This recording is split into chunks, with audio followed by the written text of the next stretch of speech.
Hey future nursing officers, welcome back on our RNCC Nursing online platform. In today's video, we are going to learn about the topic hypokalemia. So what is hypokalemia? It is the low levels of potassium in the blood serum. Mean to say, जब हमारे blood में हमारे blood serum में जो क्या है potassium के levels कम हो जाएं, that is known as the hypokalemia. Here is the hypo means low levels, means कम हो जाना किसी चीज का हमारी बॉडी में से, है ना. And kalemia, this is related to potassium and emia is related to in the blood. So low levels of potassium in the blood is known as the hypokalemia. So next in this video we are going to learn about the sign and symptoms. ठीक है जी. What are the causes of the potassium loss from the body, that we will learn in this video. ठीक है जी. So what are the causes of the potassium loss from the body? Before that we will discuss the what are the normal levels of potassium in the body. So that will be the 3.5 से लेकर 4.5 milli equivalent per liter. This is the normal value of the potassium in the body. Actually potassium plays an important role, potentially important role in our body. Whenever it is lost from the body, whenever it is less from the normal amount, ठीक है जी, normal value से जब भी ये कम होगा, that will be the potentially जो क्या है हमारे लिए डेंजरस कंडीशन है, हार्मफुल कंडीशन है. ठीक है जी. बिकॉज जो क्या पोटाशियम है हमारी all over body, all over systems के लिए जो क्या है एक इम्पोर्टेंट वाइटल रोल क्या है प्ले करता है. So next we will discuss the what are the causes of the potassium loss. So for example there is the vomiting in your patient, या फिर जो क्या है पेशेंट प्रॉपरली नहीं ले रहा, एनपीओ है, ठीक है, या फिर वो क्या है पोटाशियम इनटेक उसकी क्या है उसकी डाइट में वो अच्छी नहीं है. ठीक है. Practically if we are talking about the for example there is the nasogastric जो सक्शनिंग रहती है, ठीक है, if we are performing it for long time, ठीक है जी, then it can be cause the hypokalemia. The another reason there is the for example the potassium loss होने का क्या है कि for example किडनी फंक्शन क्या है प्रॉपरली नहीं कर रही, फंक्शन प्रॉपरली नहीं कर रही का मतलब ये है for example कि हमारी बॉडी में कुछ ऐसी कंडीशंस है जिसमें क्या है किडनी रिटेन नहीं कर रही, पोटाशियम को रिटेन प्रॉपरली नहीं कर रही, जिसकी वजह से क्या है पेशेंट में हाइपोकैलेमिया डेवलप होने के चांसेस रह जाते हैं. For example if your patient having the Cushing syndrome, hyper aldosteronism, ठीक है, ऐसी कंडीशंस में भी क्या है पोटाशियम लॉस बॉडी से बहुत ही ज्यादा होता है, जिसकी वजह से क्या है हाइपोकैलेमिया होने के चांसेस डेवलप हो जाते हैं. ठीक है जी. अभी जब हाइपोकैलेमिया होगा पेशेंट में, then what are the sign and symptoms. ठीक है, कौन कौन से साइन एंड सिम्टम्स बॉडी में आ जाते हैं. So there are the dysrhythmias. ठीक है जी, डिसरिथमियास इज देयर. उसके बाद जो क्रैम्प्स है, muscle cramps can be there, vomiting होगी हमारे पेशेंट में. ठीक है जी. उसके बाद क्या है कुछ गैस्ट्रोइंटेस्टाइनल हाइपर मोटिलिटी, गैस्ट्रिक जो क्या है वो क्या है देखने में मिलती है. ठीक है जी.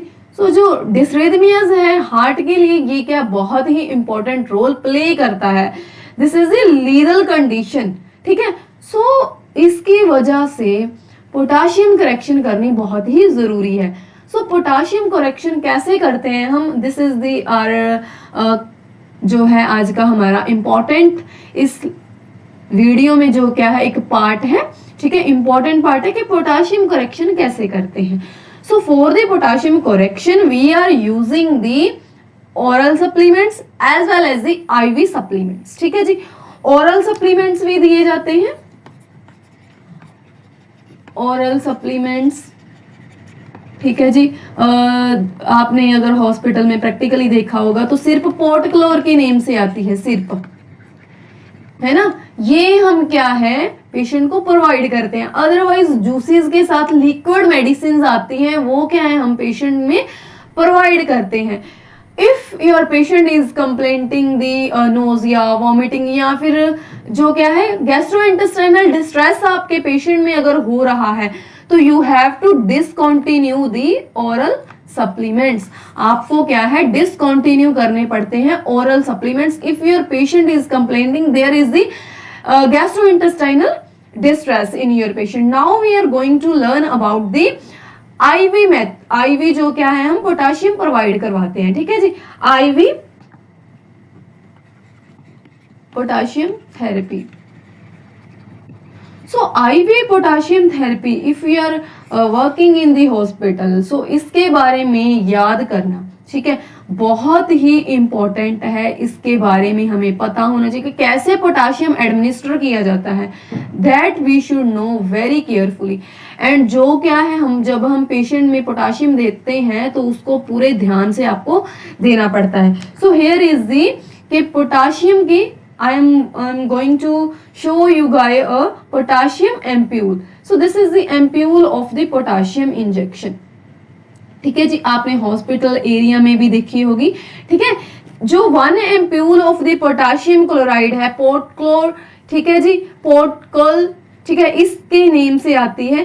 ईच ml ऑफ पोटाशियम, इसमें कितना रहता है, this 1 ampoule contains, each ml contains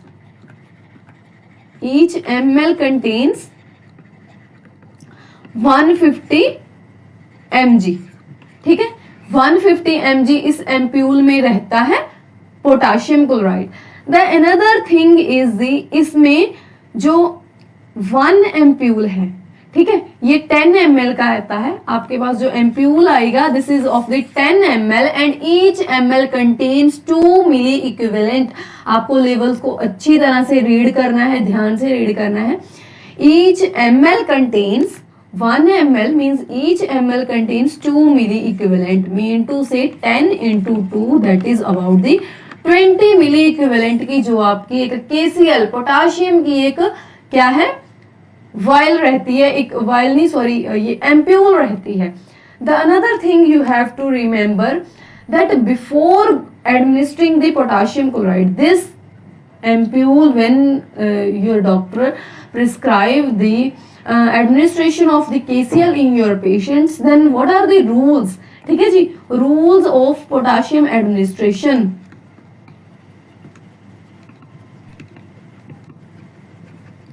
The first rule is the never gives